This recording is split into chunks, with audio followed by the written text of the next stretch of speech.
Ladies and gentlemen, ladies and gentlemen, that's me. Good morning, everyone, and welcome to the Forest Market Report 2025 and to this wonderful building, the Signet Library.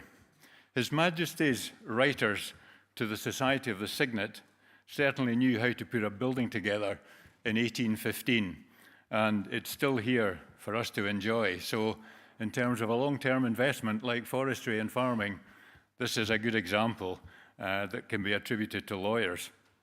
So my name is Norman Murray, and I'm going to be your chairman for this event.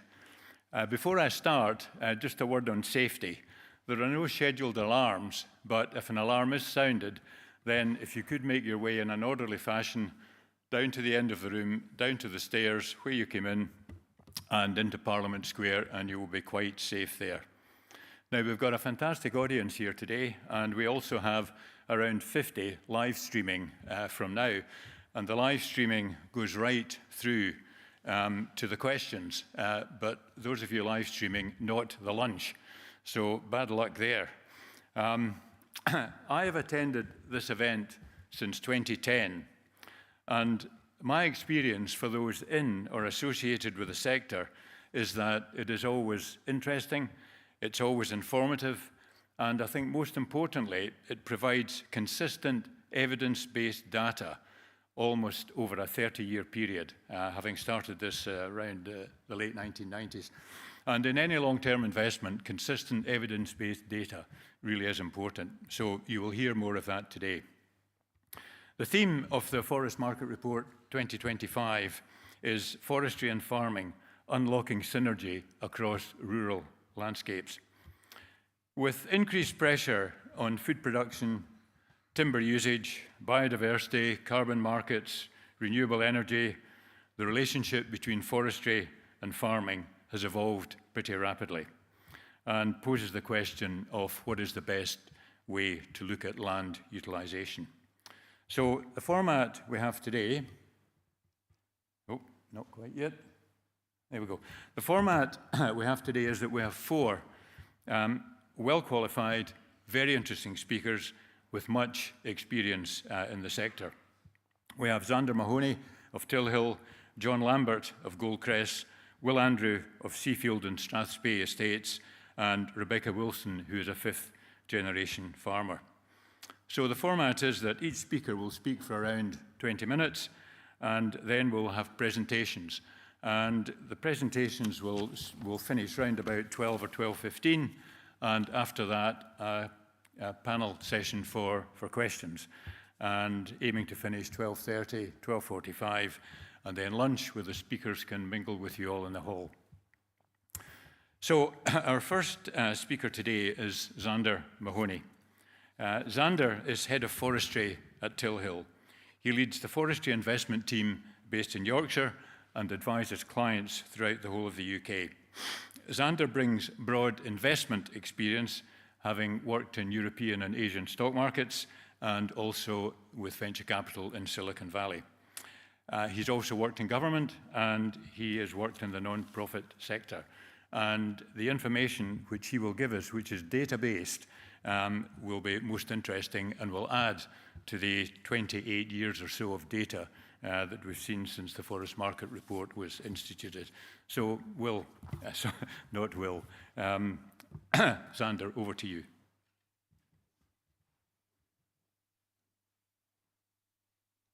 There we go.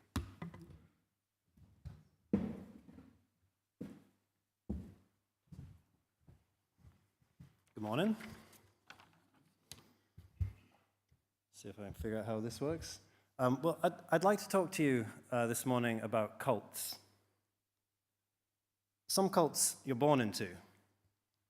Some cults have their own unique style of dress. Some cults are even dangerous. But one cult is all of these things, and that's the cult of farming. And none of us are immune. Now, I thought I'd send this picture to my then girlfriend. I thought, cute photo of me holding the lamb. But she sent it back, zoomed in on this part with the message, "You don't hug me like that." But I'd also like to talk to you about communities. So my parents, and this is my dad, in case it's not obvious, my parents bought a fish and chip shop in a mining town in 1984. And a year later, the mine closed. And I learned when I worked in government that the policy was to just stick all the miners on disability benefits, wait till they aged out of the workforce and could collect their state pension, and then problem solved, right? But that meant that their children inherited a community with no economic engine. So I have a university education, which is partly thanks to government support. But my father employed people who couldn't read or write properly. They had to memorize where the buttons were on the till because they couldn't read them in a developed country in the late 20th century. So I went from mining town to finance. Thatcher would have been proud, but most weren't so lucky. And in fact, the people in this picture are miners' wives. And I'd like you to remember their message, coal, not dole, for the next slide. So what does this have to do with farming? Well, afforestation, planting new forests, tends to get concentrated in places where land is suitable and cheap. And those communities worry about their future. I compared farming to a cult because it's a unique lifestyle. You're a resident landowner. You're working the land that you live on. It's hard to do anything else and feel at home. Leaving farming must be like moving country, and I know how that feels. So this chap here is a Welshman, and his message, cheese not trees, coal not dole, it's remarkably similar. So both forestry and farming get squeezed. So some towns developed where the best farmland was, and so understandably there's now more pressure on that land from development. And farming gets squeezed between that development, whether it's housing or data centers or energy, and forestry. And then all the way in between, there's all of the biodiversity regulations as well. Forestry gets squeezed up against farming, but then also squeezed off the uplands where there's regulation to protect the biodiversity. And that's why we plant the good grassland, and also why we have Rebecca here today to help us understand our rural neighbors' point of view. It used to be said that 2% of the UK was golf courses. And I find that a horrifying stat because I'm awful at golf. Now the more recent estimates say that it's more like 0.5%. I still think that's way too much. But what is true is that most of the UK is actually grass. And we talk about trees for climate change, but grass is actually a remarkably resilient crop. It's not dependent on a narrow climactic window to maximize yields. But if there might be fewer farms one day, what else will there be? Well, I've heard a few farmers say that the similarities between herding livestock and herding tourists. And as an aside, where I used to live in California, there were bears. And rubbish attracts bears to populated areas, which is dangerous. So they have these special bins that a human can open, but a bear can't. But the person who designs those bins says the challenge is that there's a significant overlap between the most intelligent bears and the stupidest humans. So commercial forestry pricing, that's what we're here today to discuss. But there's not a huge amount to say this year. It's roughly flat at around £19,000 per hectare. But every year we talk about the fact that we have a very small sample size in our market. And so the numbers tend to move around quite a lot. And so I thought, oh, I'll go back and have a look at what the average move is. And over the past decade or so, the average move is plus or minus 20%. So with that in mind, I think we have to think about anything that's within sort of plus or minus 10% probably needs to be thought of as a roughly flat market, unless it's part of a multi-year trend. We did exclude two huge properties from that data, one of which is Griffin, which, given its sheer size, would be like including Buckingham Palace in the London housing market. And the other was the Caledonian portfolio, which I think is fair to say was a very eclectic selection of assets and a seller who just wanted rid of it. Without excluding those, it would have said the market was up by 25%, which just isn't the reality that we've observed. If we only excluded Griffin, it would have said the market was down a shade, but within that plus minus 10% that I mentioned before. In terms of market size, there's been a real expansion on a very quiet 2024, with £140 million worth of forests listed for sale this year. That's less than the 200 million a year we saw in the years after the pandemic, but most of that's just due to lower valuations. The area of 9,000 hectares is the highest since the pandemic began, but it would have been on the low end of the range in the 10 years leading up to the pandemic. And it's always a pretty concentrated market, but this year just 4 listings accounted for half of all of the area. A couple of comments from me on what we're observing. It's curious that it seems people are willing to pay more for the land under mature trees than they are for that land by itself as, say, a restock site. And there's a whole bunch of properties that are sitting there not selling, and they have challenges. And I know this is not a point of view shared by everybody in the room, but as a buying agent, I feel the issue is mostly around price. Land pricing for new commercial forests has cratered in Scotland. It's generally below £10,000 a hectare now. And I feel this is post-Stobo, the scheme that was permissioned and is now facing legal challenges. And I think it's fair to say that there's no longer an accommodative regulatory environment for new commercial forestry in Scotland. Land prices in England and Wales are higher. It tends to be higher grade land, but they're staying pretty stable, but on very thin volumes. There's not much action all around, but the native and carbon planting is showing a fair bit of resilience. Now, I had some banter for our farming colleagues at the start there, but we forestry people have some weird habits of our own. And, you know, Rebecca, certainly you'll be too young to remember this. Hell, I reluctantly turned 40 this year, and I'm too young to remember it. But if you were a British forester alive in the 1970s, you might remember the song about the cult of forestry.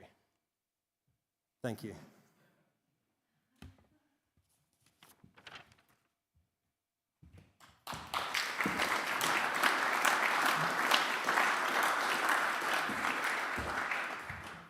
Thank you very much, Xander. Good introduction to the data. And we'll put some flesh around that with our next speaker. Our next speaker is John Lambert. John, member of the Royal Institution of Chartered Surveyors, a registered valuer for rural properties, and the founder and partner of Goldcrest Land and Forestry Group. John has got 3 decades of experience in adding value to rural assets from disposal to long-term investments, and his strengths lie in the brokerage and asset management of woods, forestry, residential estates, and renewable energy assets. John has, he tells me, he has acted for clients totaling in value something like £1 billion in forestry assets since he's been in this particular business. And in the interests of transparency, I should disclose that when we bought the Capranic Forest in 2010, 2011, John was the one who acted for us. And John, you did a fantastic job, but it was a drop in the ocean against the £1 billion of assets which you've been trading in over all these years. John, you're extremely experienced, and a bit of market sentiment from you would be very helpful. Thank you.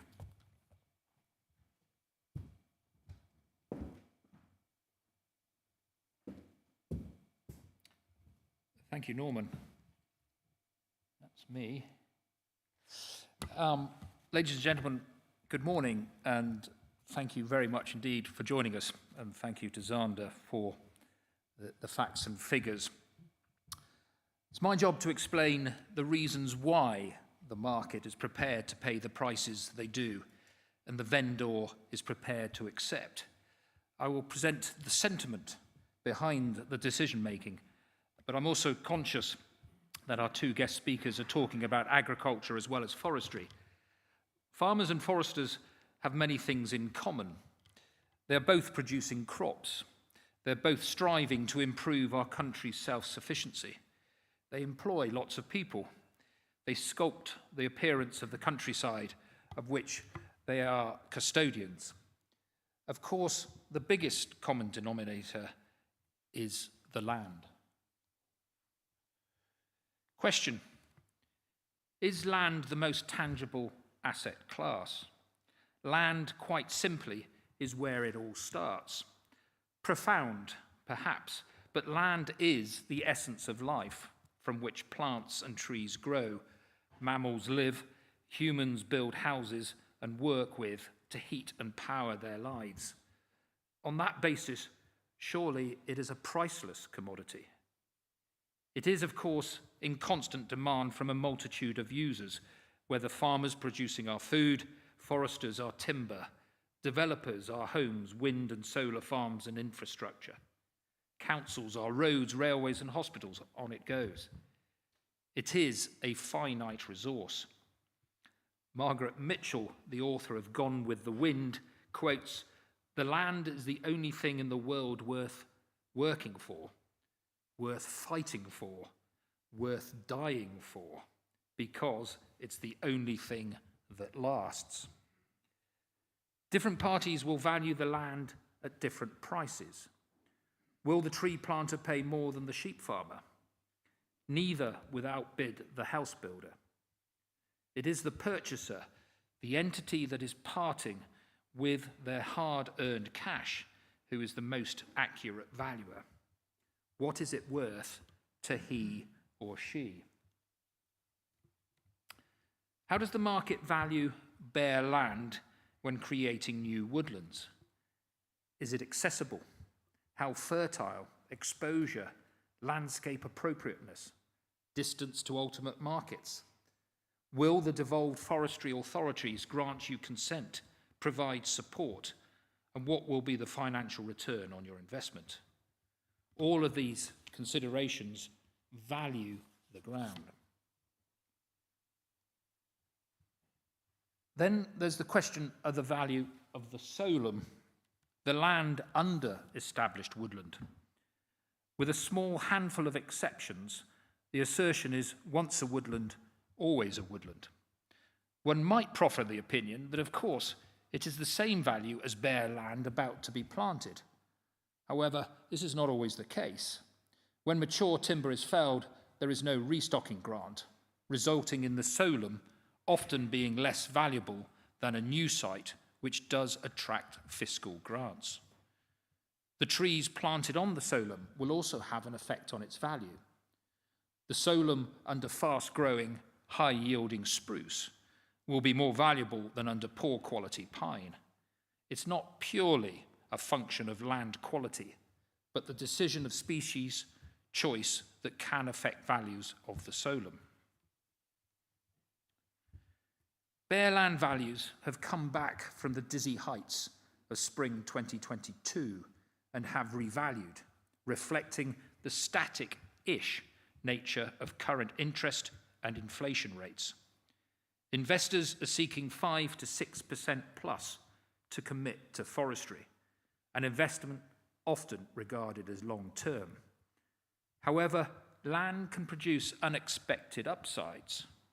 30 years ago, forest owners did not predict the potential for wind turbines, a most lucrative annual producing income alternative to timber, if the planners and grid connection obliges.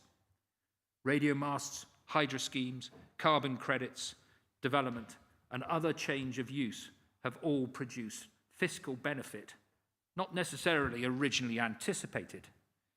But do remember, you have to own the land to be in the game. The slide shows my colleague, a young Fenning Wellstead in 1980, styling a rather fashionable self-knit retro tank top, when he and his colleagues organised the planting of some 4,000 hectares of upland Perthshire on behalf of their client's Midland Bank, naming the new massive forest after the bank's logo, Griffin. Whilst on the subject of planting land, it's important to note that while the forestry authorities in England and Wales show enthusiasm and momentum in progressing tree planting applications, Scotland has seen many applications proceed at a ridiculously slow rate.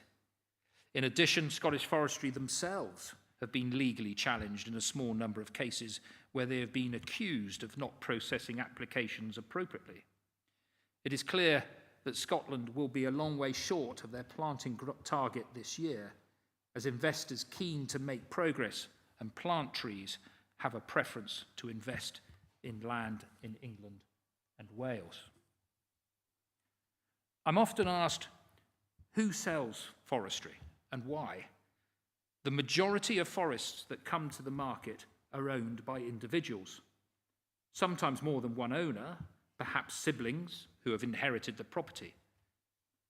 Other types of vendors do include institutions, timber processors, the occasional charity, and from time to time the state, who own approximately 26% of the UK's forestry. However, as stated, it is usually the individuals that sell, with corporates and institutions tending to hold long-term and sometimes very long-term. In bare land sales, the vendor is often a farmer or landowner, both small and large, who are consolidating their holding or selling up completely. Last but not least, the largest owner of forestry in the UK is you and I, the taxpayer. State ownership of forestry, sorry, I've completely missed the page. I'll go back a little bit. Back to bare land. The land may be accompanied by residential properties and buildings. Historically, the estate market vendor has also been individuals, the estate sometimes having been held by the same family for generations. In the last 3 to 4 years, we've seen a number of institutions purchase estates. How long will they own these assets remains to be seen, often non-core assets being sold at an early stage of the investment.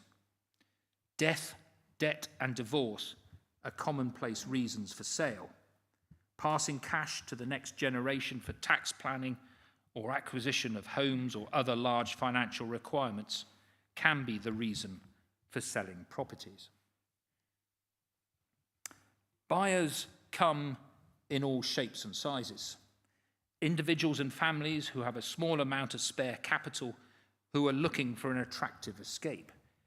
They want to exercise the dog and children, improve biodiversity, forage, cut firewood, build a cabin or camp, escaping the day-to-day frenetic challenges of life.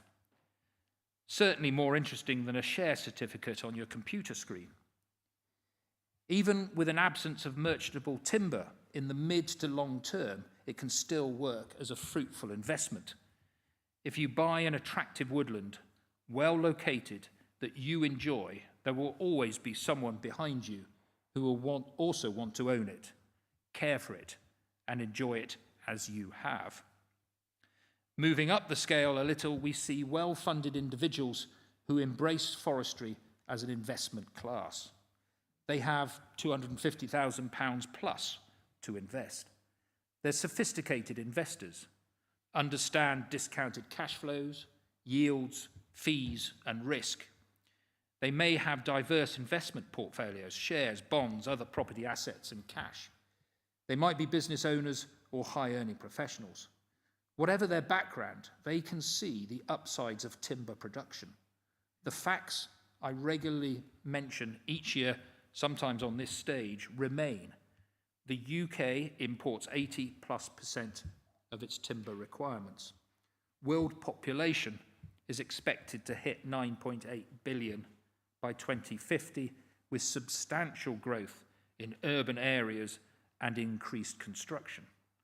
The World Bank last year forecasted that global demand for timber could quadruple by 2050. And in this decarbonisation world, we increasingly turn to timber replacing concrete and steel. The parties who invest the largest sums into woodlands and forestry, often building portfolios of properties, comprise ultra-high net worth individuals from a multitude of national and international backgrounds, institutions who are specifically set up to purchase forests on behalf of their investors. Investors in funds may be pensioners, corporations, or pension funds creating funds of funds. Some timber processors own forestry, confident to back themselves and the industry, knowing that they are growing fibre which will end up in their yards. The timber processing companies often invest tens, if not hundreds of millions of pounds in their mills, and owning forests help to strengthen their balance sheets and add to the profit and loss. Last but not least, the owner of forestry in the UK is you and I, the taxpayer. State ownership of forestry accounts for some 850,000 hectares out of a total of 3.28 million. 13% of land cover is forestry. 70% is farmed. Forestry England, Forestry and Land Scotland, and Natural Resources Wales have in the past purchased timber-producing woodlands and amenity woodlands, which they regard to be in the national interest. They've also, from time to time, been sellers, but as a general rule of thumb, their ownership remains relatively static. So, what has been paid in 2025? Is that the cost, the price? Surely that defines the value.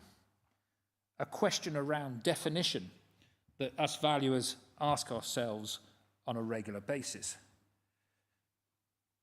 There's been a reasonable market activity for properties comprising young commercial timber, crops in the, say, 2 to 8 years old bracket.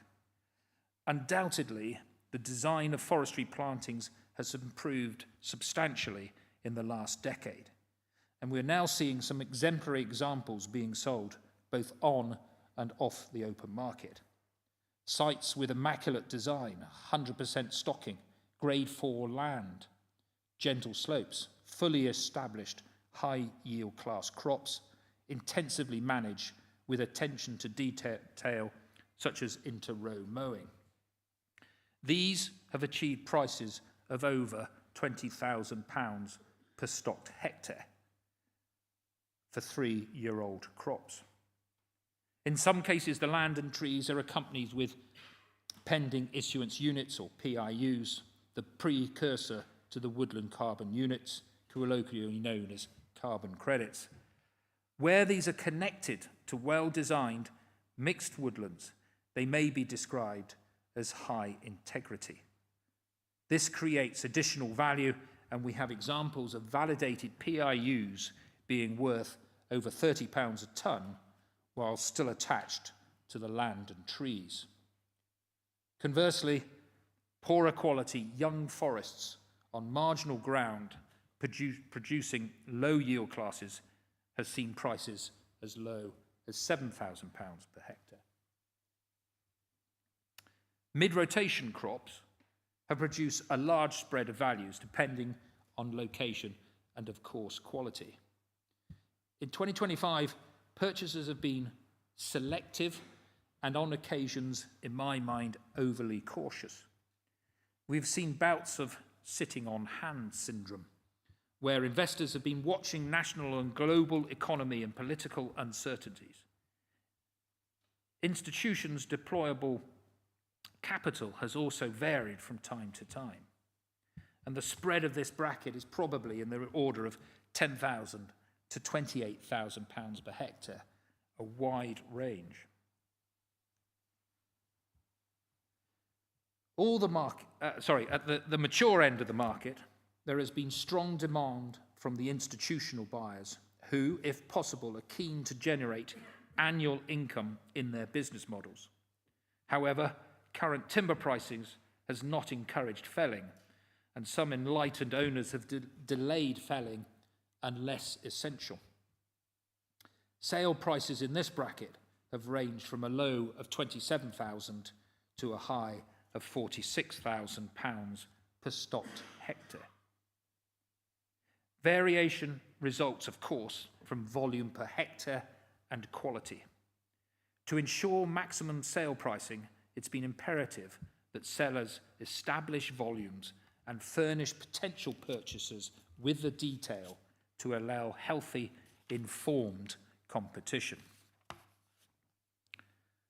Overall, in 2025, the word I use to summarise the market is inconsistent.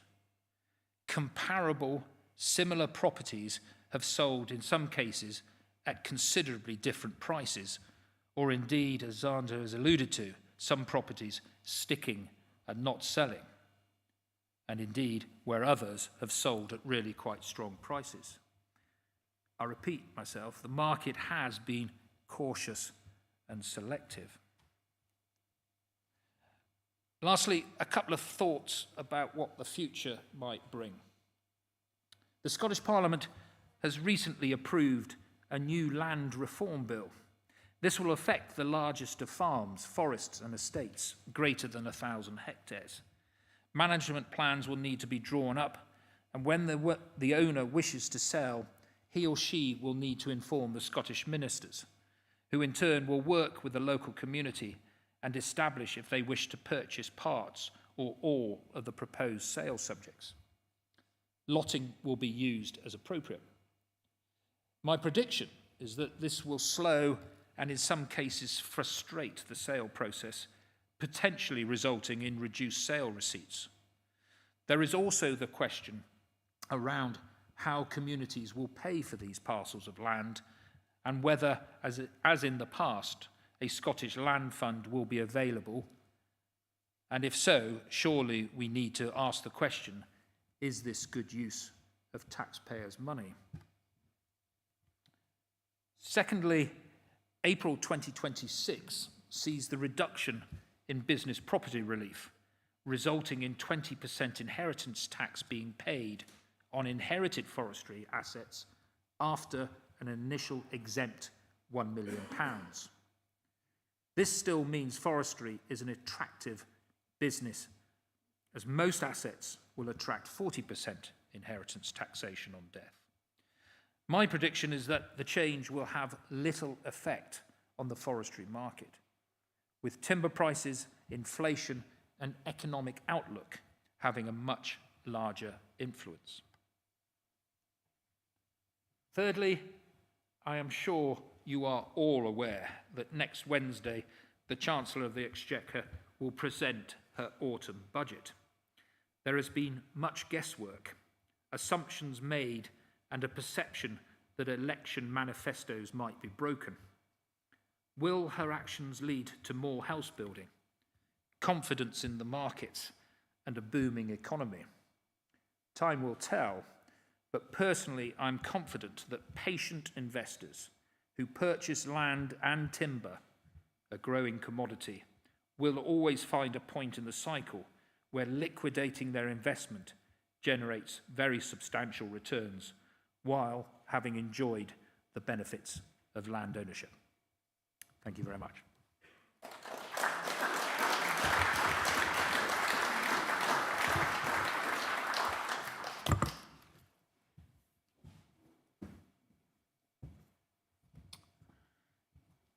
Thank you, John. Our next speaker is Will Anderson.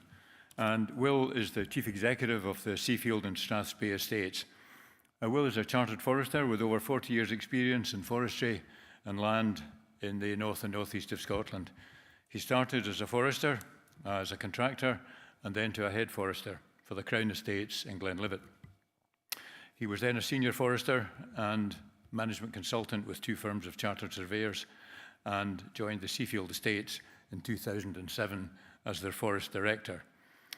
Since 2015, Will has been the chief executive of the Seafield Estates, dealing with all aspects of the business: farming, forestry, agriculture, and he sits on a number of industry committees and is a director of Confor. Will, forestry and farming, in your 85,000 acres which you manage, you have it all. So we look forward to hearing from you.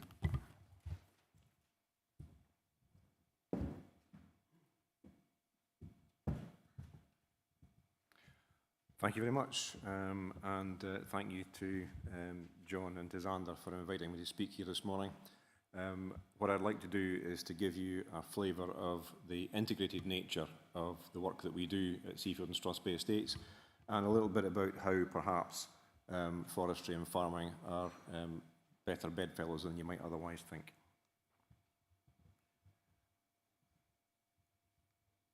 So what are we? What is Seafield and Strathspey Estates? It's a landed estate, but it's a family business. In much the same way as an agricultural business is, it is still a family business. They are also farmers, the family. We have direct managed farms, mostly arable on the Cullen estate, but we also have 70 light agricultural units as part of that as well. All of our forestry is directly managed in-house, and in addition to that, we have, as is usual with landed estates, a variety of other operations, including residential and commercial lettings, environmental and conservation management, sporting and fishing, renewable energy, and also some recreational as well. As I said, who are we? There's two main estates now. It used to be quite substantially larger than it is, but the family now owns it, and the family is split into different ownerships, from Lord Seafield, who owns Seafield Estate, with the Reedhaven Trust, who owns much of the ground in Strathspey. In addition, we have the Old Cullen Farms Partnership, which is our farming enterprise, our forestry partnership. We have the eldest son, Viscount Reedhaven, who operates Reedhaven Farms, another farming enterprise. And we have various different trusts and a small limited company, and the younger son also has land as well. The family are long-term foresters. They've been involved in the forestry management since the 1700s, and the good Sir James in Strathspey was one of the first large-scale planters in the country. As far as the estates are concerned, at the moment, we've got about 12,250 hectares at Cullen on Murray Coast, and about 28% of that is forestry. In Strathspey Estate, we have 23,000 hectares, and about 8,000 hectares of that is wooded, and that comprises roughly 22% plantation and 14% of native forests. So we have, I think we're bucking the trend as far as the UK is concerned, in that as the average was mentioned by Xander this morning is 13%. The estate here is roughly about 30% by area as woodland. Turning to the two different estates, the Cullen age structure is relatively good, but again, as is common with a lot of post-war situations, we have a peak in the 1950s and 60s.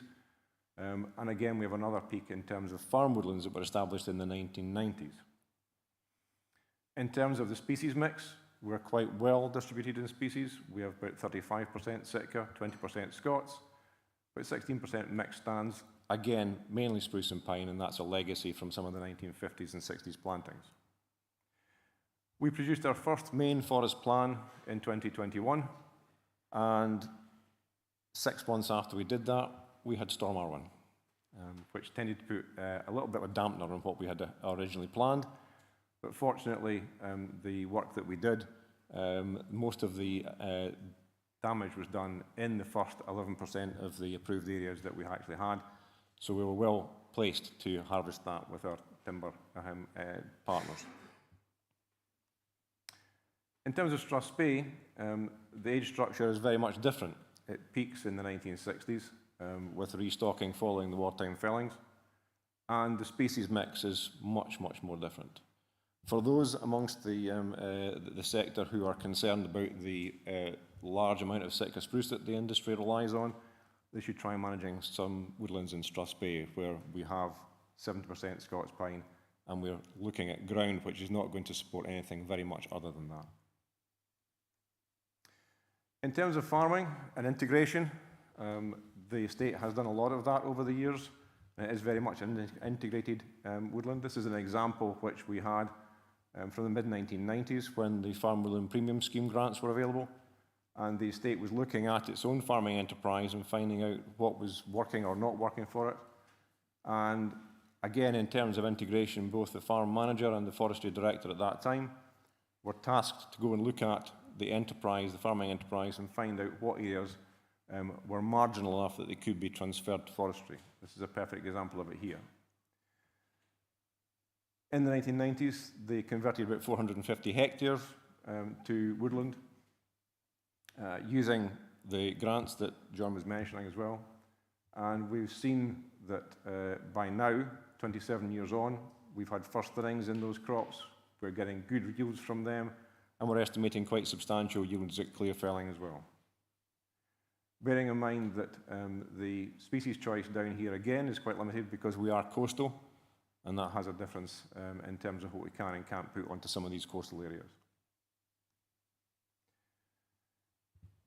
We do still do afforestation, and that comes around really as reorganisation of agricultural holdings. It's surprising that in an area of land that large that it is actually still difficult to find ground to convert to woodland, because so much of it is being used for other practices.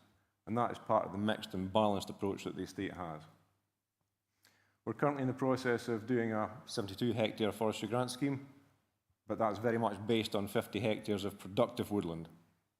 And that will be in Scots pine and Strathspey. Does, however, come with a much longer rotation than our coastal estates.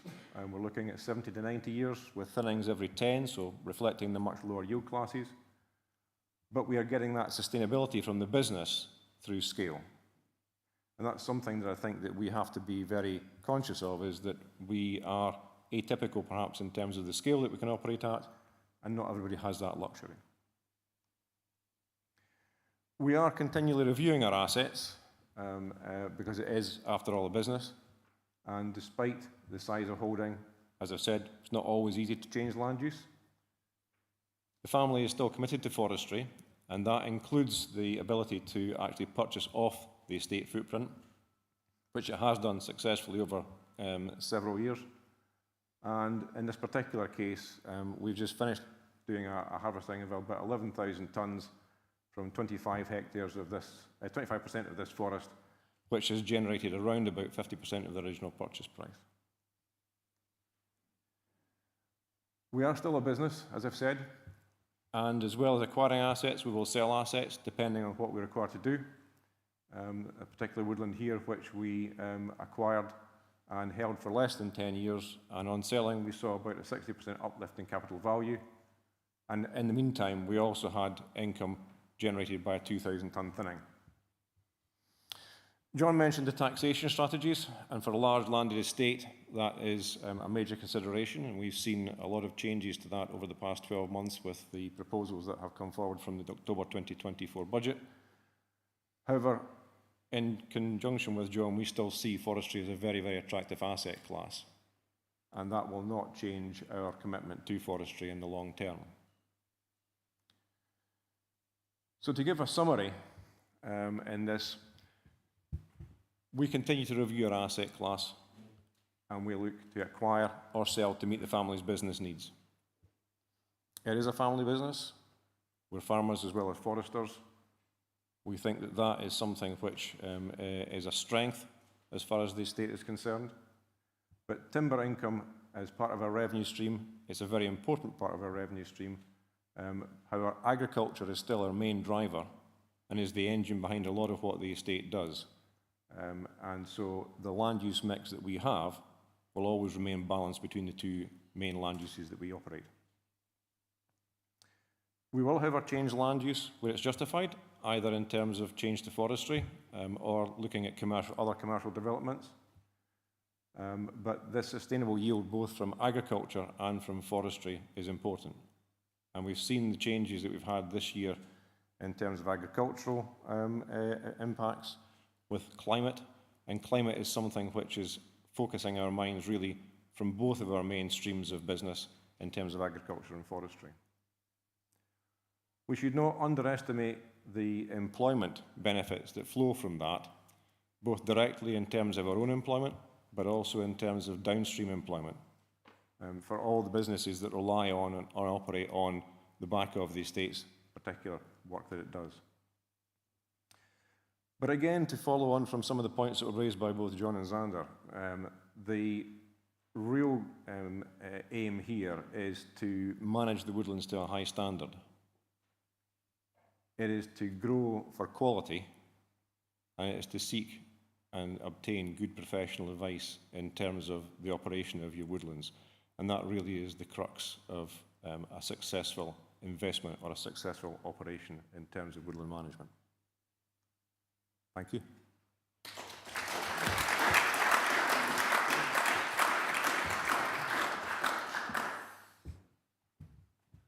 Thank you very much, Will. Our next speaker is Rebecca Wilson. Just let me get my proper introduction here. Rebecca is a fifth-generation farmer, but a 21st century farmer, as you will hear in a moment. She is a podcaster and advocate for British agriculture. She is passionate about farming continuing to thrive. She is named on the Youth Power List 2025, and she is a champion for farmers and for farmers being able to produce good, nutritious food over a long period of time. She embraces modern and innovative approach to farming and sustainability throughout farming. She has her family farm in Yorkshire, where they deliver high quality and nutritious food. She represents the next generation of farmers dedicated to feeding the nation. Rebecca has numerous roles. She is an ambassador for the Game and Wildlife Conservation Trust and sits on various committees relevant to her sector. So, Rebecca, the overlap between land and forestry, over to you.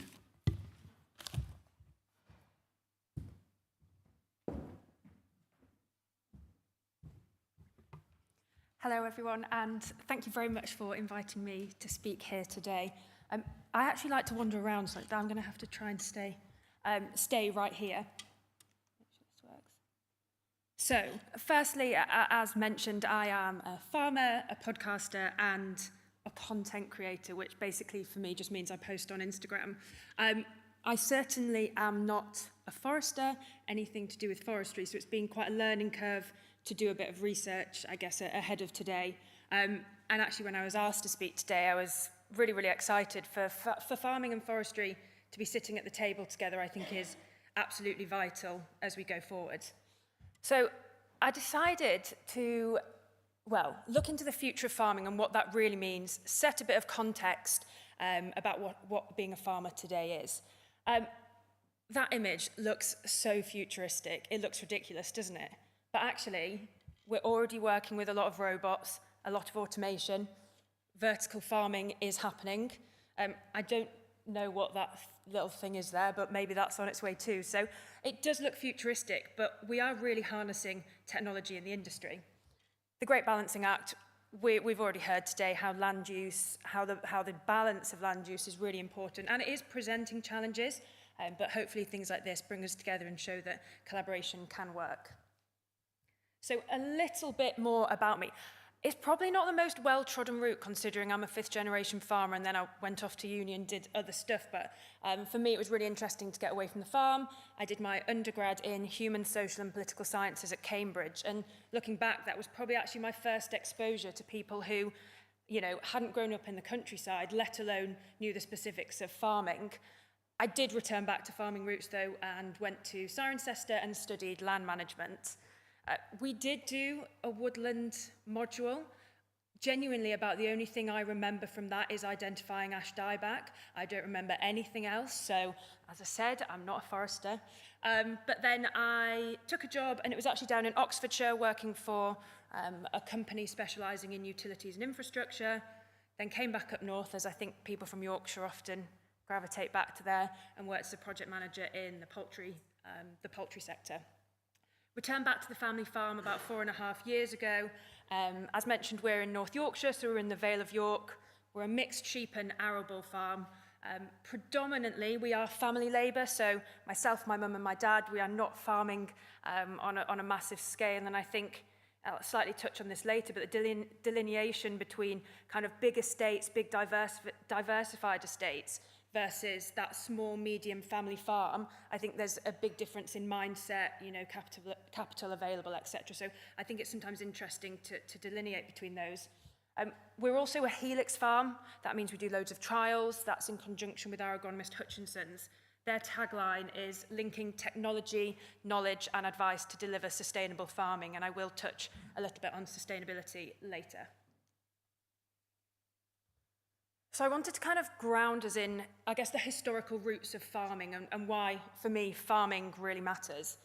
Post-war, obviously, food production was very much at the heart of everything that we did. Rationing, obviously, in place until 1954. And I think it just shows that food production was pretty much the only motivation. Now, I'm not saying that's correct, but I think the fact that if we were rationing until 1954, the geopolitical landscape and the effect that that has on how important food security is quite interesting and something that we can't forget. I thought this was an interesting statistic. In the 1950s, total household income spent on food was 40%. Compare that to, well, I got a figure for 2023, which was 11%. I just think it's absolutely staggering, and I think there's so many demands now on your income, quite reflective of the demands on land use as well. These images here, ploughing with horses, stooking by hand, milking by hand, I think are, fascinating and a real sign of the times. But for farmers, that means that the connection to land, the connection to livestock is genuinely ingrained in you. It also means it's blooming hard work. These things are just labour intensive, and yes, we have a lot of machinery at our disposal now, but the job's still very hard, and I think actually that brings us to this sense of duty to the farm, to something which has perhaps been in your family for generations. You don't want to be the generation that loses it, or perhaps changes land use so much that it's unrecognisable. The other thing that farms really, I guess, provided back in this day, and still to some extent now, is that sense of community, the relationships. Farms, estates are big employers of people in a local area, so I think we can't forget the role that plays as well. But what does it look like now? I thought this was quite a good quote. I kind of like to use quotes because these people definitely say it better than I do. But Steve Jobs, innovation is the ability to see change as an opportunity, not a threat. I think the stereotype is that farmers are all stuck in their ways, we don't change. And actually, yeah, there are some farmers who will still be doing things the same way in 50 years' time. But most of the farmers I know are desperate to innovate. They're desperate to tick environmental boxes, yes, but they're also desperate to really improve that bottom line. And some of them, God forbid, even want a bit of a better work-life balance as well. But some of the ways that we're doing, I guess, this innovation in farming, one thing for me is the machinery and kit at our disposal. Something like GPS is pretty widely adapted now, but the impact that can have on efficiencies, across the farm is really, really important. And if you use that concept of marginal gains, which I think Dave Brailsford talked about that when it came to Team GB cycling, I think they even took their own pillows with them when they went away so that they slept well. But those marginal gains, if we build up tiny improvements across your whole, whether that's a farming enterprise or across your whole business, they do result in quantifiable improvements when they're totaled up. So that, GPS seems simple, but it's a big deal. Other things that we're doing on the farm, something like strip till drilling. So that, yes, that's environmental, less carbon release. But also, if we can establish the crop in one pass across the field, as opposed to perhaps ploughing, a cultivation, maybe another type of cultivation, and then getting the crop established, that's better for the financials, better for our work-life balance, and as I said, better for the environment. Precision application tools are all on the same vein. Reducing inputs, really, really important. And I'll talk a little bit more about some of the variable rate things that we do at home. Livestock, I think this is a really interesting area, and actually Xander was talking about grass and how that's actually quite a resilient crop. You do read about livestock being a kind of devil when it comes to the environment, but grass-fed, well looked after, trying to maximise efficiency perhaps is a good way to do good mixed farming. One example I've put up there, which I think is really interesting, is genetics. So bringing in New Zealand Romney, so that's a breed of sheep which is gradually actually taking hold over here, but they actually genetically are pretty resistant and tolerant to some sort of parasites, which actually for us then, if we can use less wormer, for example, you've got good for the environment, but good for the financials and the bottom line as well. The other thing that I think we're getting way better at in livestock farming is only using treatments, medicines, antibiotics when it's really needed. And we're also better at using the right one for the right condition or illness as well. And then finally on there, harnessing nutrition. That could be as simple as analysing our forage, making sure the right stock is fed the right level of protein, but it's also things like particularly, well, dare I mention the sustainable farming incentive, because who knows what's happening with that. But for example, that's encouraged us to grow herbal leys, really wide array of species, good for the soil, but also we found our sheep have done really well on them as well. And then finally, data.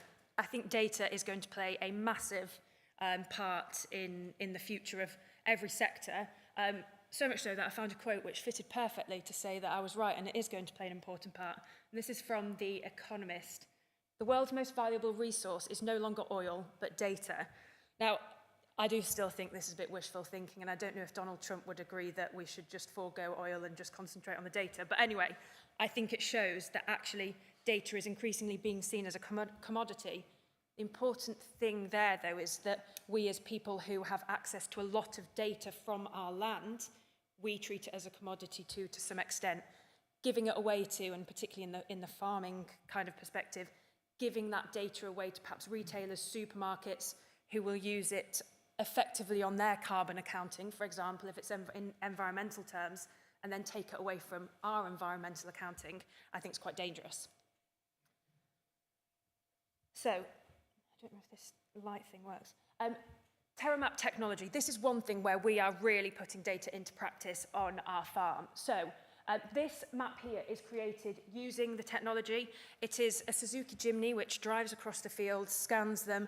Don't ask me how it actually works because I don't quite understand all of it, but I'm assured that it does work. It actually takes 800 reference points per hectare through all the different layers, and actually examines 48 properties of the soil, so from pH all the way to different silt fractions, for example, plant water available. So a really, really interesting exploration of what's going on underneath the surface. And this map here is organic matter. I won't walk away. So you can see the darkest at the top there, I'm sure you probably can't read the numbers, but that is showing around 10 to 15% organic matter. Now, in a crude way, if we talk about organic matter as, I guess, an idea of how much carbon we could sequester, it's a pretty good metric to show that that field there is doing pretty well. That field has been grass for as long as anybody ever can remember. It's a wet field, you wouldn't want to put a tractor in it. Then we move to the more orange, well, the kind of, I don't know if that's, the orangey bit, the kind of middle colour, that's 5 to 6%, which is actually a good aim for organic matter. That, incidentally, is a pasture field which has been grass probably, let's say, 10 to 15 years, and then like these ones here, they're around 3-4%, and they're part of a clover lay, which is on a 3 to 5 year rotation on our farm. So I guess the message I'm trying to say there is that grass in our rotation is really, really important for building organic matter. Problem is when we get up to the top fields, 1-2%, really light, really sandy land, and we're struggling to build the organic matter in there. Incidentally, that top left field is going into grass, well, this coming season, and we'll see then when we re-TerraMap if that has any impact on building up that organic matter. But I think the important point about this, and it's not just farming, if you're collecting data and then you don't put it into action on your farm or on the land that you're managing, owning, it's a completely pointless and very expensive exercise. A couple of ways that we're putting the data into action seems quite simple, but measure the pH. That varies from field to field, and then we'll variably apply lime to, well, obviously lime brings up that, well, reduces the acidity. So actually we're then reducing inputs, only applying lime where it's needed. And again, environmentally that's good, financially that's good as well. Another thing that we do is we yield map. I haven't got an image of that, but every field that we harvest is yield mapped, and then we use that data in conjunction with TerraMap data and also an end sensor, which as you drive through the field, it's looking at the crops and it decides, okay, well, that one's about the right height and it's thriving for this growth stage of the crop. We'll give that a good dose of fertilizer. Oh, but there's a bit of soil over there. That little area of crop has obviously failed. We won't put any fertilizer on that because there's no point fertilizing the soil. So again, it all boils down to trying to manage your inputs in the best possible way.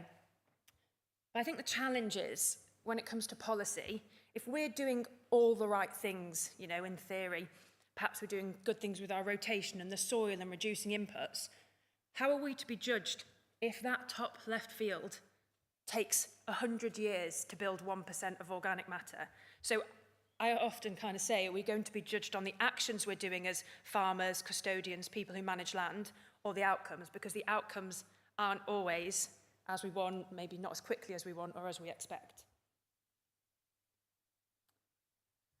So I do think farming and forestry are both facing, I guess, a shifting focus compared to that post-war food production at the heart, and we're being more constrained by sustainability. For me, sustainability for all of us falls under 3 pillars. I think people, and actually they all interlink, and you can't really have one without the other. People, and it has kind of been mentioned about, you know, we're employers, and I think actually finding a skilled workforce, people who want to work the hours and in the conditions, is really hard in the isolation that, you know, that farmland and forestry land is often in. Other things, I know it's so boring to talk about it, but health and safety is so paramount in this isolated world. I mentioned work-life balance, and God forbid we might want to have weekends off here or there. But the next generation of people want that, and they actually will go and work for something else easier and more well paid if the conditions are better. Sustainable pay is really important. And then retaining staff, all of these things feed into how we retain staff and encourage the next generation. And I think we're seeing it in farming that actually perhaps some of the associated industries, technology, things like that, are attracting people. But to get people who want to come and work on the farm is increasingly difficult. The next kind of pillar I would describe as profitability. This absolutely underpins everything. If you're not profitable, you know, the business fails, doesn't it? And I think there's quite a few similarities. There's a lot of investment cost, land, machinery, and the other thing is we're selling commodities, and there is volatility to some extent, and I know it's slightly different across, you know, me selling a ton of wheat to a ton of timber. I won't pretend to know too much about that side. But we're still all subject to markets. And I think actually the long-term planning is really important. Obviously forestry comes to fruition in, you know, 30, 40 years, something like that. Whilst farming, you know, is a year-on-year output, we are planning years in advance, and particularly when it comes to financing machines or land purchases, that's tying you in for a long, long time. Government policy on both profitability and environment changes the landscape, can change the farming narrative, can change your decision-making process. And I think, without getting political now, having a government which doesn't understand the countryside is absolutely ruining our confidence and ability really to push forward. And I'm seeing that anecdotally, unfortunately, all over the place. Finally, environment. We are both very much constrained by this. Perhaps it's an opportunity, perhaps we can look at BNG, carbon credits, but it still feels like quite a wild west for your typical kind of family farm who is maybe thinking, oh, is that a good idea? But it's very hard to know if that's the right decision for your farm. And we are all custodians. We do all have land in our care for a long time. And just because you've put trees on it doesn't mean you're not thinking about the next generation and how they're going to use the land or profit from it as well. So we've obviously touched on this a lot today, but I pulled out a few figures to show how under pressure our land use is. House is absolutely massive, and I think all of this sympathetically done in the right place, with the right consultation and other infrastructure is fine, but a lot of these things are perhaps thrown in without the right consideration, and the impact they have on land use, on the landscape as we see it, is really worrying. I think the 2050 will need to feed 2 billion more people, is actually quite scary. We already struggle to feed the people who are living across the globe as it stands. People talk about, oh, well, we'll just import food, we'll be fine. Well, actually, yeah, we probably will be fine. But what about the people in even less economically developed countries? They perhaps won't be fine. And I think there's actually a moral situation there which is not really being considered about us taking food away from other countries. But anyway, I won't get into that. I'm sure you're all very aware of all of these. 30,000 hectares of new woodland each year until 2025, 1 million hectares. It's a lot of land. So how can we work together? It's not going to happen tomorrow, is it? There is still definitely an element of not just competition, but even conflict. And I was saying earlier, I think there's a lot of misconceptions from consumers about farming. Actually, speaking to people here today and last night, I think farmers have massive misconceptions about forestry as well. So the communication is, perhaps we all need to work on that, farmers included, and sometimes we're not very good at saying that we've done things wrong, but we all have work to do. Diversification, you'll see there, well, maybe can't read that. Return on capital employed was less than 1%. Farms are having to diversify, albeit the mindset is quite difficult to change, and I think this comes back to perhaps small family farms. Some of them, and this is a generalisation, but are less willing to move away from food production. Perhaps they have less ability to move away into other diversified income streams, but without diversified income, I think we are going to struggle going forward, as much as it seems crazy that producing something which is so necessary doesn't actually really break even sometimes. Retirement strategy. Maybe this is idealised, but actually perhaps forestry forms a way of keeping some parcels of land intact. Perhaps if you think about it far ahead enough in advance, it gives a cash injection later down the line. Unfortunately, we're seeing that the next generation don't necessarily want to go back and farm, and we have to think of ways around it to try and progress through the future. Agroforestry. This is an interesting one, which I don't claim to know much about, but I've started obviously looking into a bit for the purposes of today. Obviously, one of the key things that I picked out, and I heard somebody else talk about, is with our climate change, kind of, wind, rain, and particularly hot weather. Trees do provide that natural shelter, and if you can stack the output of timber, albeit not at this massive commercial scale, like on a big hill somewhere, but if you can stack those outputs, perhaps actually that's a way to balance farming and land use. But of course, there's quite a few risks in changing land use unsympathetically, too quickly, and I think we can't forget the cultural heritage, the emotional ties which farmers have to the land. The other thing is that even organisations like vets focus and need a critical mass of active farms. So by changing things like that too quickly and unsympathetically, we then throw out the kind of rural patchwork as well. So I think there is an opportunity. I do think we can build a sustainable future together. I mean, it's easy for me to say that standing on here on the stage in a nice building and say, oh, let's just work together. But I think there is work to be done. Strengthening numbers is really vital. We are all working towards quite a lot of the same shared goals: conservation, custodianship, profitability, a lot of the same challenges as well. But perhaps when it comes to things like lobbying the government policy, are we not better as a shared voice of the countryside, as opposed to farmers demanding this, forestry demanding that, and actually we don't look united to the people who already don't necessarily understand the countryside. Knowledge sharing, I've talked about a lot of the data that we're gathering, and yes, some of that is very much only relatable to some of the arable side of our farm, but I think there is chance for more collaboration on data, and perhaps actually it's mutually beneficial to be understanding what each party wants out of the land. Communication channels. This is something that I probably could have talked about this whole presentation on, so I've kept it as minimal as possible to try and make sure I don't speak for too long on it. But farmers are not really feeling like they're being heard. So actually, any conversation perhaps needs to start with farmers' concerns being heard about the emotional ties to the landscape, about what they want from it, about what perhaps they see the future of land use being. And communication is absolutely vital. And yeah, I don't think we perhaps have hit that balance quite yet. So final thoughts. I'm not actually summing up what I've said. This is a bit of a weird, random off-topic tangent. But Ginny Rometty said that AI will not replace humans, but those who use AI will replace those who don't, which I think is very interesting. And I do think data technology is going to be the future of farming and forestry, perhaps whether we like it or not.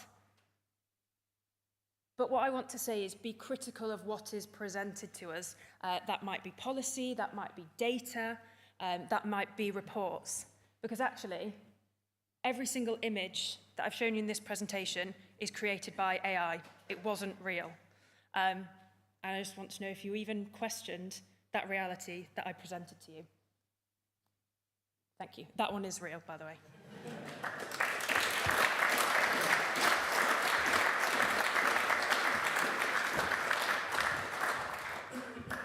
Thank you very much, Rebecca. You're a great catalyst for getting farming and forestry to cooperate, but the illustrations you gave us on land utilisation were fantastic. Well done.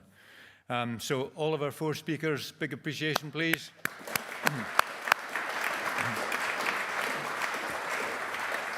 So if I could ask the speakers to come up here, we'll have a question panel session. And Liz, somewhere here, is going to do the live streaming questions for me. So if you do have a question, could you put your hand up, give your name, say who you represent, and then if the question's directly to one of the speakers, that's good. Otherwise, I can allocate it. So off we go. Any questions? Right. We'll have here, we've got a roving mic coming down.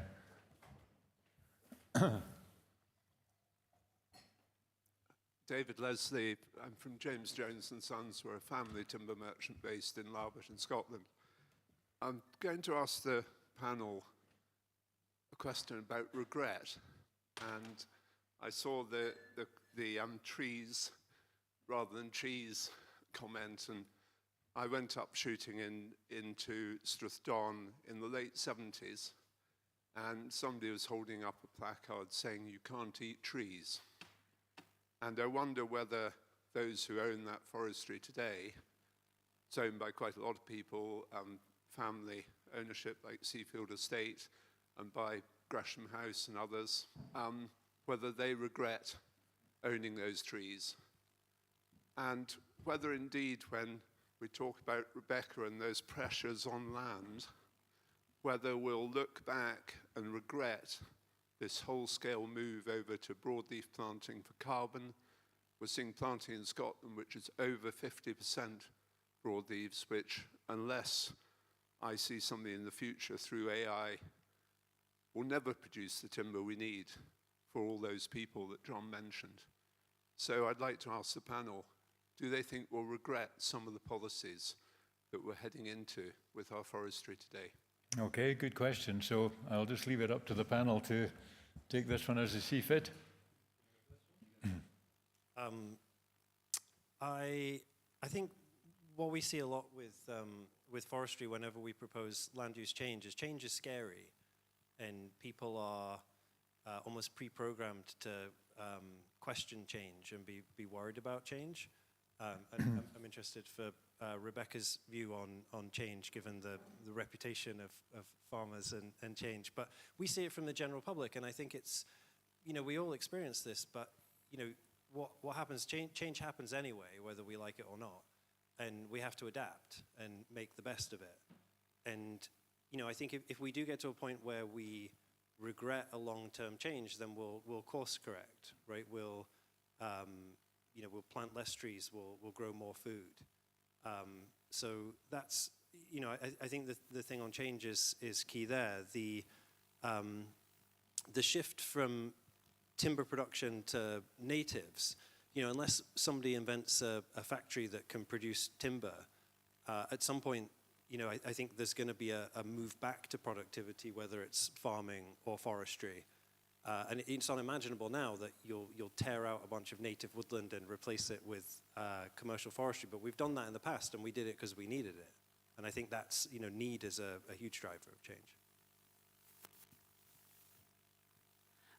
One thing that's just come to my mind is that in farming, we are being encouraged to have a really diverse long rotation.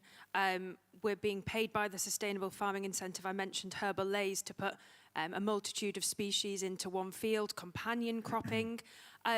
So I think it's very interesting. Has farming almost gone full circle before forestry? I'm not quite sure of the timelines, but we were probably trying to produce as much wheat as possible post-war.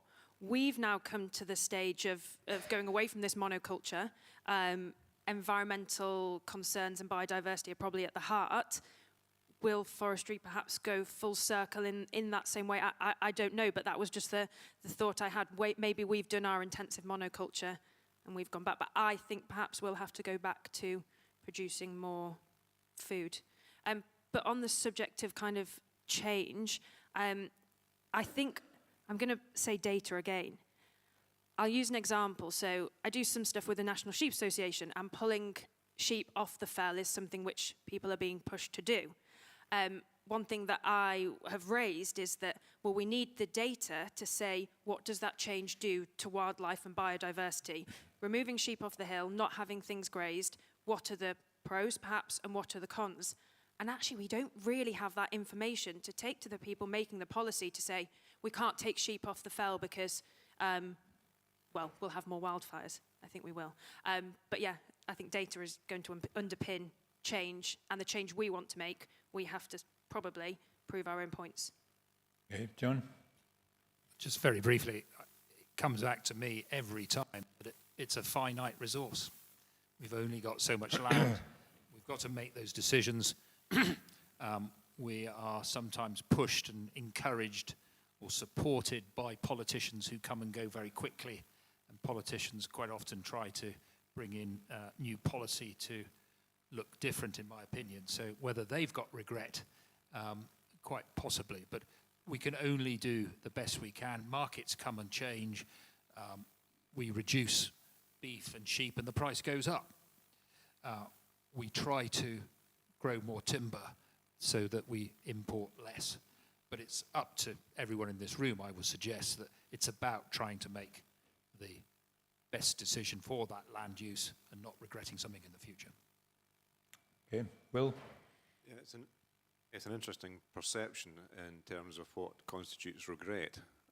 I think that it's also a cliche that it does come down at the end of the day to balance.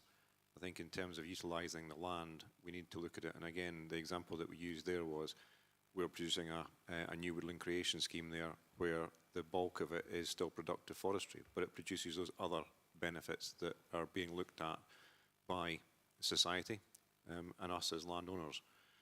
You could also look back and say, you know, did the people who did the post-war plantings, do they regret what they did? But if they didn't do that, then we don't have a resource that we can work on now to move and change and improve. So I think it's a very, very interesting question, David, and one that's worthy of more debate than just sitting here today. Thank you. At the risk of answering the same question twice, Rebecca quoted Steve Jobs in her presentation, and he once said, talking about things like the iPod, the iPhone, things we never knew that we wanted or needed, he said, sometimes you've got to tell people what they want, which is kind of a crazy statement, but you know, you mentioned consultation, but sometimes actually we find when we consult people, the answer is no. You almost don't need to do consultation because you just assume that the answer is no. People don't want whatever you're proposing. But it might be the case that actually that we can make the case that they do want it. They just don't know that they want it. Good. Any other questions? Yep, here we go. My name's Adrian Sell from Forest Research, but I'm also an amateur forester. And a question specifically for John, but others may have an opinion as well. I think renewables are becoming an increasing part of forestry. I know that FLS have a number of schemes in planning, and foresters like myself, you know, see an opportunity in it. And John, you did mention it. Going back to the market and the kind of financial realities of that, I think question one is, are you seeing forestry packaged with renewables coming onto the market yet in terms of people disposing of both forestry and renewables at the same time? And then separately, what developments do you see happening to the market with that introduction of turbines specifically in Scotland, but obviously solar elsewhere in the UK, battery storage, all of these kind of things that we as landowners can invest in and then potentially get a reward from? Thank you. We are certainly seeing sales where forestry are sold along with renewable assets, wind turbines. It's important to remember that in 99% of the cases, probably the turbines and the infrastructure is owned by the developer. So the forest owner is very much just the landowner, landlord, taking income. And so the market is valuing the existing forestry, as one would, land and trees, perhaps some carbon credits as well, and then looking at that income stream from those wind turbines, how long the planning consent will last, usually 35 years from start to finish. Will that then be renewed after 35? Will we have moved on to a different form of power production?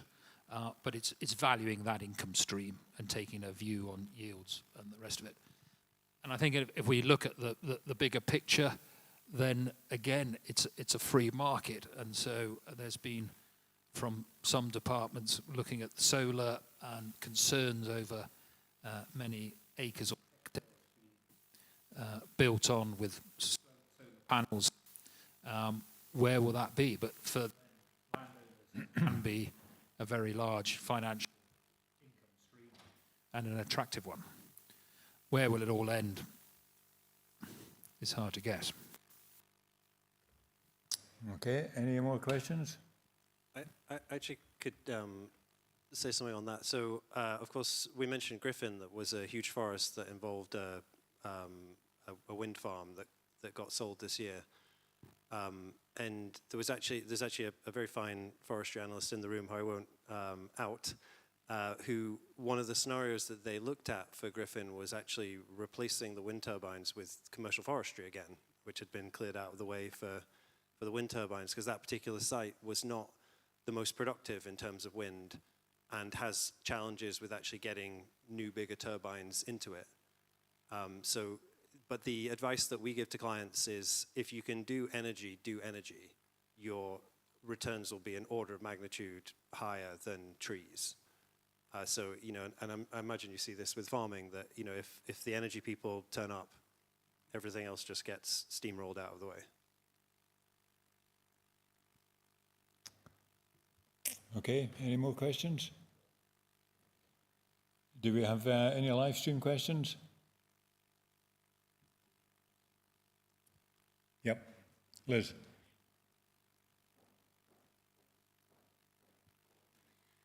Question for Will. Given your desire, this is specifically to Seafield, given your desire to manage the balance between land uses, is it time to review the policy that woodlands should remain woodlands?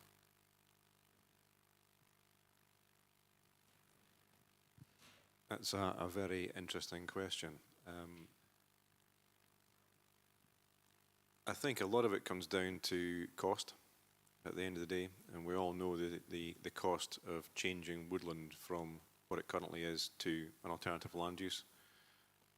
And I don't think that the value is in that to change land use from woodland to agriculture in an immediate way at the moment. If it was done by successional change, then perhaps. So we could see a situation whereby perhaps we went to grazing regimes and changing canopy structure that would allow woodland to gradually go over time, which is in a lot of cases what happened originally anyway, then yes. But I don't really see at the moment any real cost benefit in changing woodland from woodland to agriculture. But I could perhaps pass that one across to Rebecca and see whether she has any particular views on that. Well, it is a good question. I think, as you say, well, the type of land that's going for forestry is perhaps less agriculturally productive. If I was a farmer, I would much rather stick with my perhaps smaller area of more productive land, which was easier to manage, than trying to revert forestry land back to agriculture. Do I see a day where we will have other demands of land use going back to agriculture? Perhaps. I mean, we're not going to knock houses down, are we? But I think some of the land which is used for more environmental or green aims will actually be not too difficult to return back to agriculture. I mean, you even see some of the sustainable farming schemes now where land has been put down for a few years to different, I guess, bird food mixes, for example, is a really, really popular one. There are challenges in returning that back to arable land, for example, particularly on weed pressures. We're seeing some of the bits that we've put down.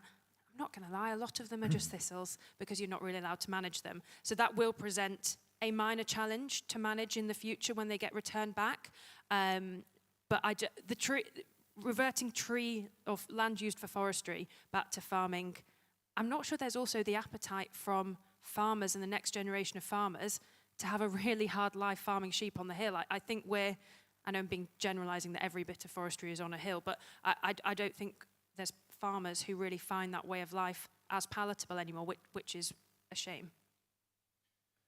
If I could just come back on that one as well, I think the other thing that we're not clever enough is actually multiple land uses. So why should it be forestry or farming? Why shouldn't there be opportunities for combined uses on some of these areas?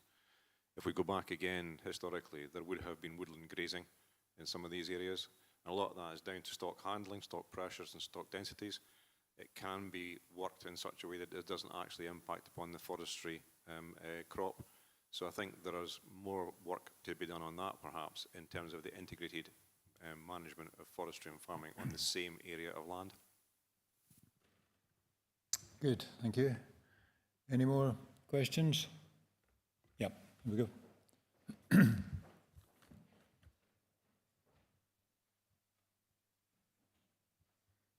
Hi, Eamon Wall, forestry consultant. What do the panel feel about covering good agricultural land and solar panels? Right, Rebecca, one for you, I think. Well, it was interesting. I did a talk the other day, and I stood up and I basically said, if a farm is struggling financially and solar panels are presented as a way to almost save the farm, I don't think you can blame farmers for wanting to, dispose of a percentage of their land to keep the rest of their farm farming. Do I think that we should be necessarily having to do something like that to make farming pay? No. But I think it's maybe idealistic to say that something like solar panels can work alongside agriculture, but you can graze sheep around them, for example. Some solar panels are used in poultry ranges as well. So I think perhaps we just need to be a bit more collaborative with everything that we do, and that's a wishy-washy word, but I think there is scope where they are needed. Whether they're the right technology for renewable energy to be investing in is another story, because what's good in this 10-year cycle, in the next 10 years we might have found something else which makes solar panels look an inefficient way of producing energy. But you've got to make the most of what you have at the moment, and if solar panels are going to help you pay your bills, maybe it's controversial to say, but I don't necessarily blame farmers for doing it. And it's not an easy decision, isn't it? They know that they're breaking up some of the farm which perhaps generations before them have worked on. Okay, any other points from the panel on that one? No? We have a question over here. Emily? Yeah, just...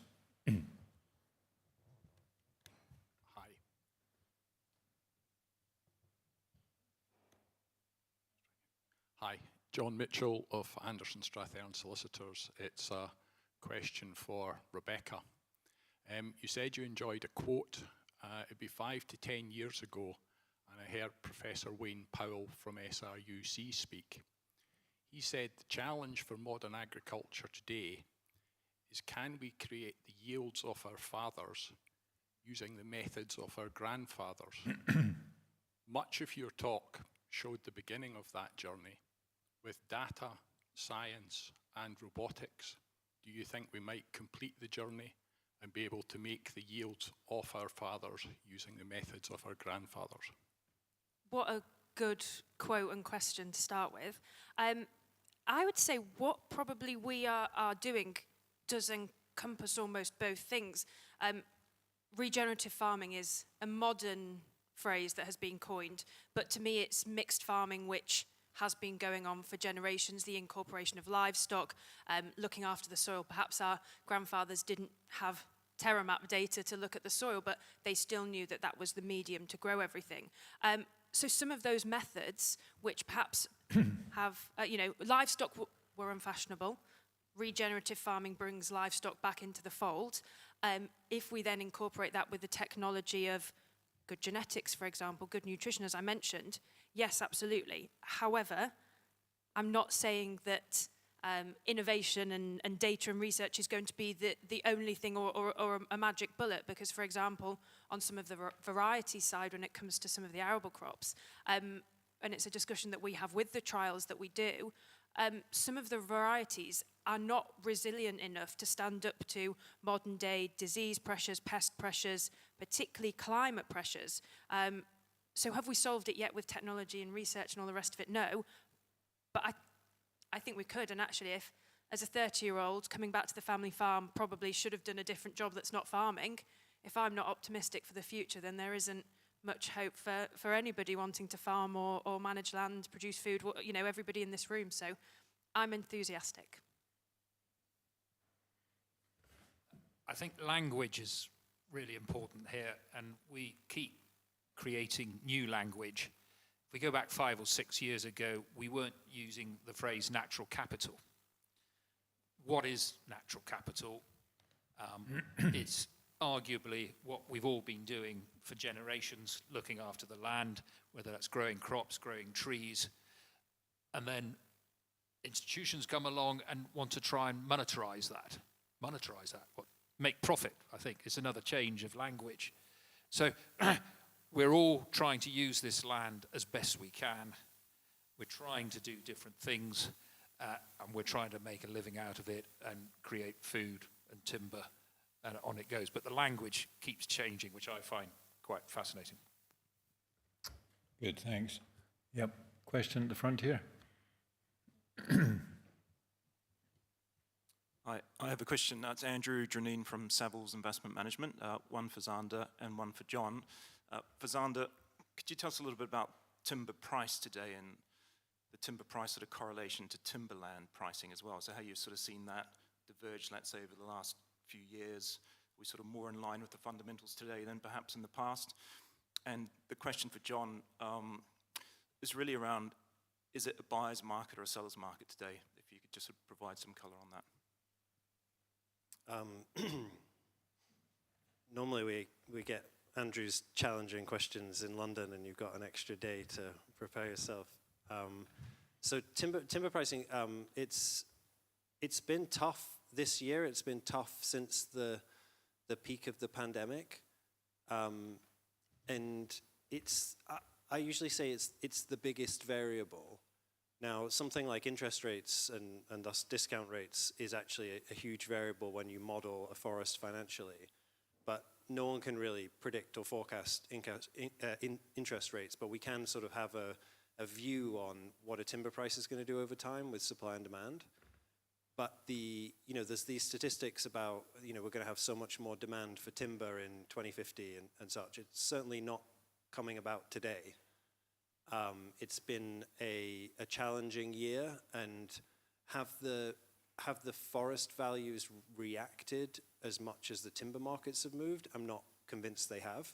We have a relatively slow turnover of properties in the market. There's very challenging scenarios where your timber price is so low in remote places that it's a struggle to economically harvest and restock.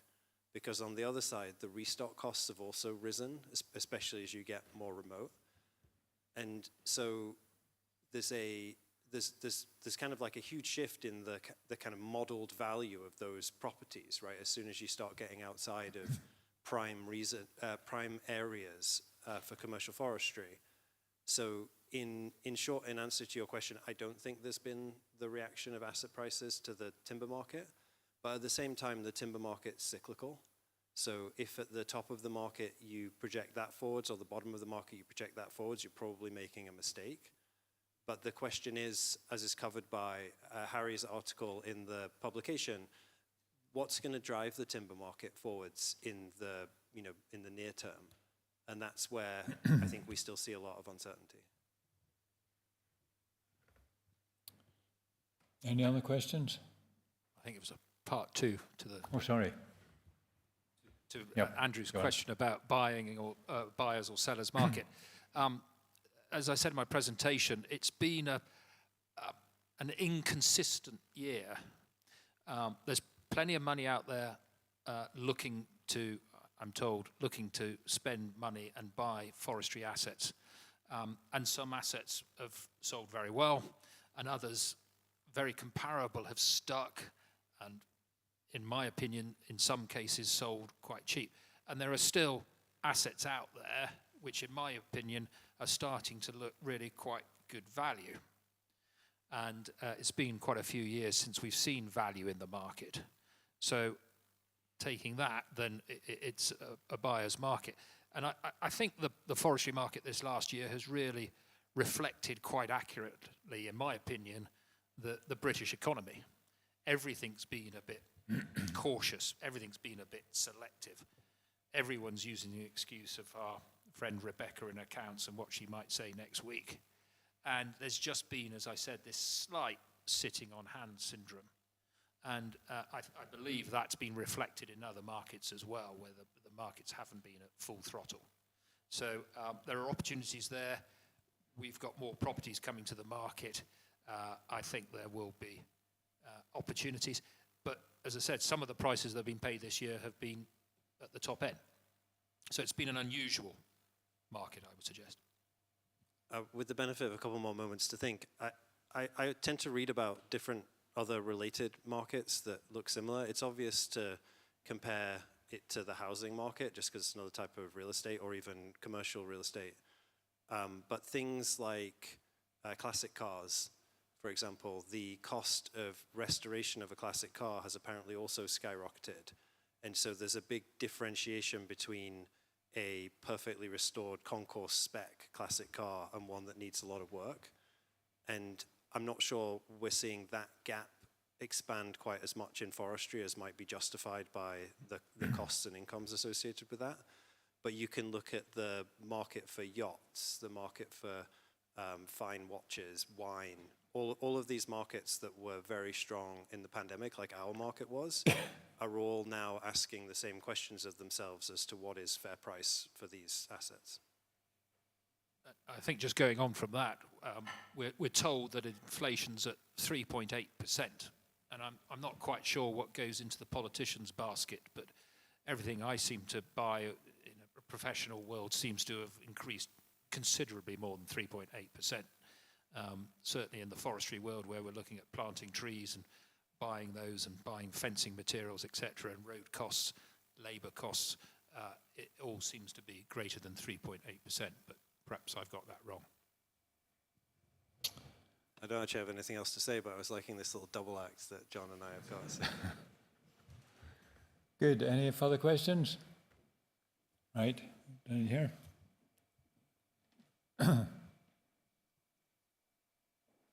Hi, I'm Phil Knight. I work for a forest data company called Arbonaut. So thanks to Rebecca for giving the data angle a big boost. I had a bit of a question for you actually about your techniques, because I think maybe there can be some cross-fertilization of ideas. You said you did yield mapping of your crops. So I was wondering how you achieved that, because in forestry there's quite a lot of harvester data which would give you quite accurate mapping of yields on the stand level, which goes to waste. So the yield mapping is literally just a sensor on the combine. There's nothing fancy about that. I think I guess the way you then put that data into action, as I said, is then when you combine it with the fact that you can see that area of the field historically consistently does poorly, perhaps because it's got a more acidic pH, and it's about that next stage of action. So actually, I would say the yield mapping itself is a pretty rudimentary, perhaps part of what we're doing it, but combining it with everything else, particularly on the input side, is what makes it more valuable in the farming business. I think it also then governs and dictates, is there an area which is worth taking out of production? I've mentioned SFI a few times, and it is so up in the air whether we will in future continue to be paid for environmental outcomes or whatever direction it takes. But I think it is about maximising the assets that you have on your farm, and the biggest asset we have is soil. And if that soil isn't in quite the right place to be growing the best crop, then let's not keep flogging a dead horse on that. Let's try and improve that. And actually some of the, it's interesting, some of the environmental outcomes perhaps don't do very well in that part of the field because it's not very good. And then you look even deeper about which bit of the soil do we need to improve. But the yield data is definitely interesting as a whole farm or whole field approach. I don't know if that answered your question. It does, and then yeah, similar types of data exist in forestry and is not well exploited. So I think they can learn a lesson. I think that's a critical point, and as our chairman said, this build-up of data is incredibly valuable knowledge that we build up. I'm going to be critical of our industry here in the UK as a whole, only because I have the opportunity sometimes to compare it with some of our continental Europe and Scandinavian friends whose record keeping tends to be more comprehensive than what we do here in the UK. And we sometimes get buyers coming into the UK and surprised that we're not providing more information about the land and the trees that are growing on it. So we've got the expertise, the ability to do these things. I think we just all need to try perhaps a bit harder and present it a bit more clearly. Yep, Liz, live stream question.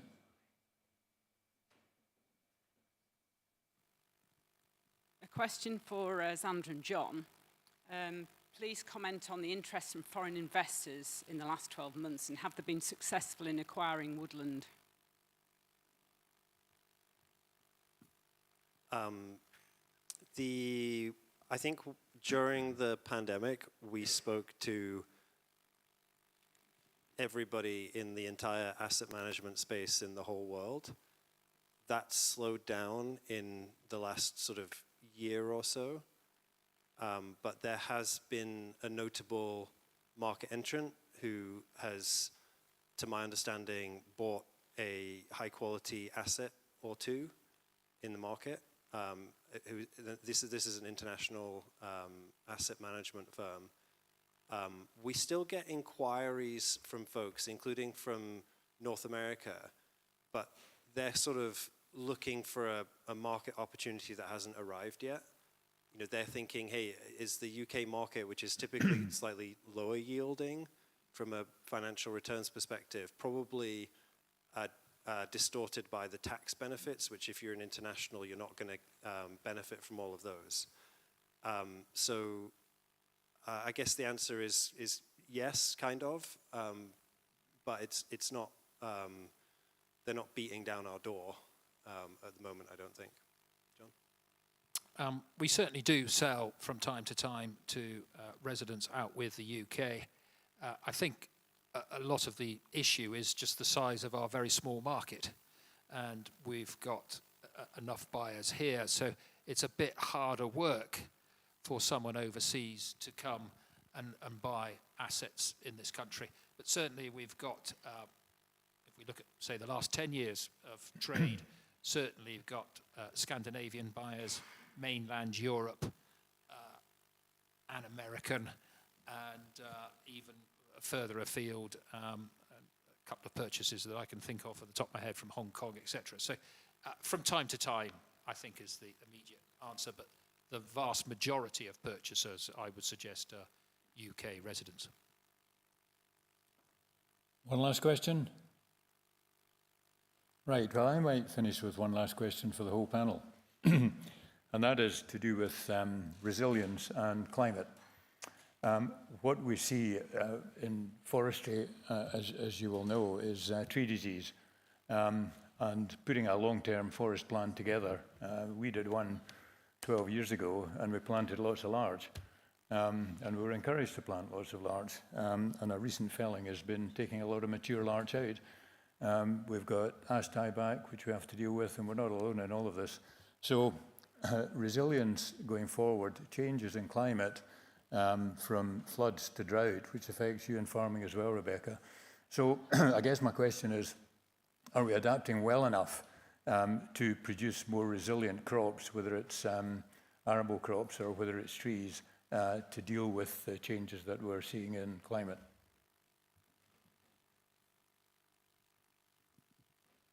That's the rest of the afternoon sewn up then. You got a couple of minutes, Will.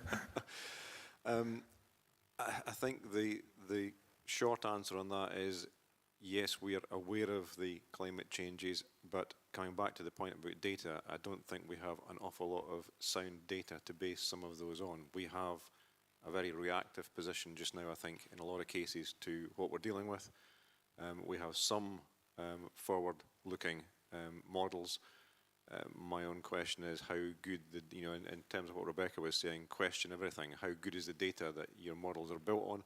And this is something where you have to use, I think, a bit of your own savvy as well as the data that comes forward for you. It is a worrying position just now because certainly in a lot of what we're dealing with in Strathspey, we're upland, low yield class, poor soil conditions. The palette of trees that we can use to deliver UK Woodland Assurance Standard is declining. And without moving on to better soils, we are quite restricted in what we can do there, and we're facing again the certain knowledge that we have Northostroma in that area, and if it becomes an aggressive strain which goes into Scots pine, then we're in a completely different world from where we are now. So I think we have to be very alive to that, and we have to do good practices, and again it comes back again to looking at the choice of species and the choice of site to make sure that what it is that you're growing is good quality and robust, and doesn't open itself up to stresses and strains that might encourage disease, whether that be from a disease species or indeed climate and climate change. Okay, thank you. Xander? I think if you're a professional investor with quarterly reports, it's really hard to get away from planting maximum Sitka and getting maximum yields from that. If it was my own forest, if you're an individual, you have an advantage that you don't have to answer to a committee or shareholders every so often. And I would buy a better patch of ground with a bit more flexibility for what I'd plant. I'd have some pine in the mix. I really like pine. And probably I'd plant all sorts of rubbish actually, because it's more interesting, it's more resilient. I would sleep better at night, and I would get joy out of it, kind of regardless of what the returns and what the spreadsheet were saying. In stark contrast to, I'm sure, what all of my team will say is how I tend to work in the office. Rebecca? I think I've got a couple of strands to answer this question. One of them would be we're trying all the time to be more resilient. What can we harness to make us more resilient? Now, if you have a massive flood or a drought like we did this year, unfortunately, there's not a lot we could have done this year. We are trying to have better soil health and all the rest of it.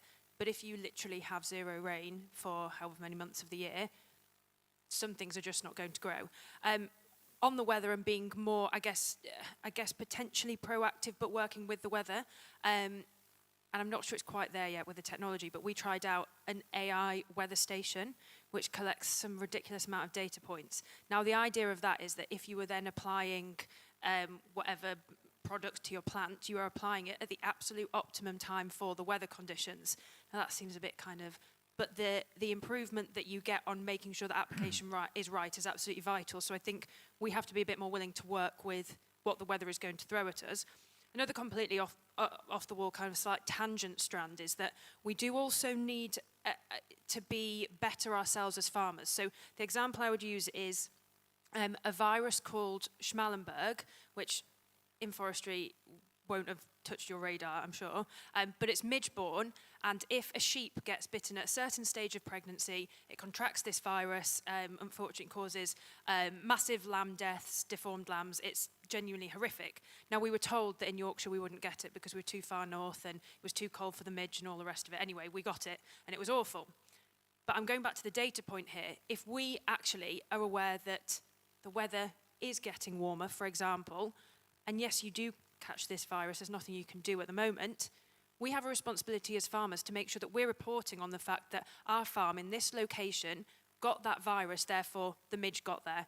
I won't go on to blue tongue, which is another midge-borne virus, which is another slightly chaotic situation. But if as farmers we just are a bit embarrassed and say, oh no, we got this virus and oh gosh, it's a bit embarrassing and financially it's really ruined us, but we don't report that data and we don't take our lambs for post-mortems, we're not dealing with the conditions which the climate are throwing at us.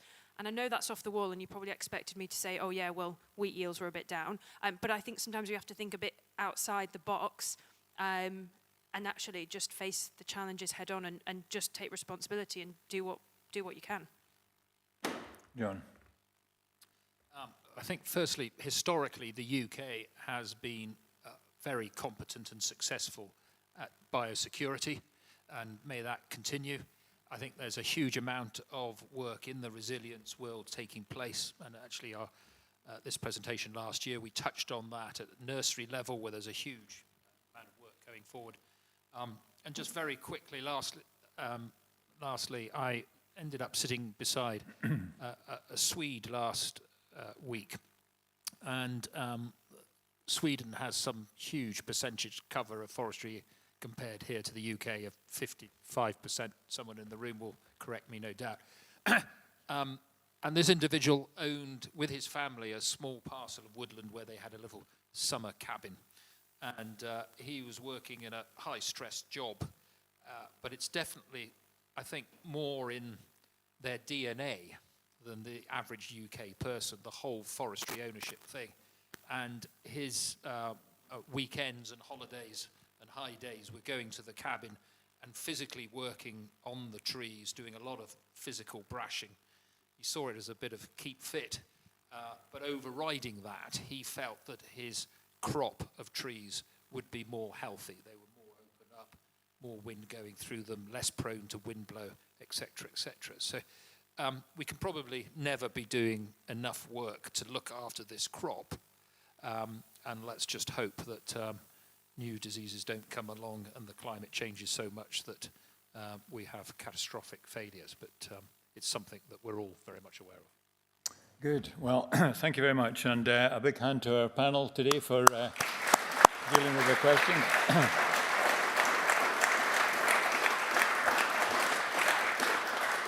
So, ladies and gentlemen, I think from the introduction to all of our speakers to the conclusion, data is key. And you will all get a copy of the 25 Forest Market Report on the way out, which adds to the data which we've had since the late 1990s. So just one or two thanks. Thanks to our speakers. Thank you to our sponsors, Goldcrest and Tilhill. Thank you for the Signet Library for allowing us to have this wonderful building. And thank you to you, our audience, and those who live streamed, because you have made the event what it is. So now we have lunch, apart from those who are on live stream, and our speakers will be able to make us over lunch. So thank you all very much.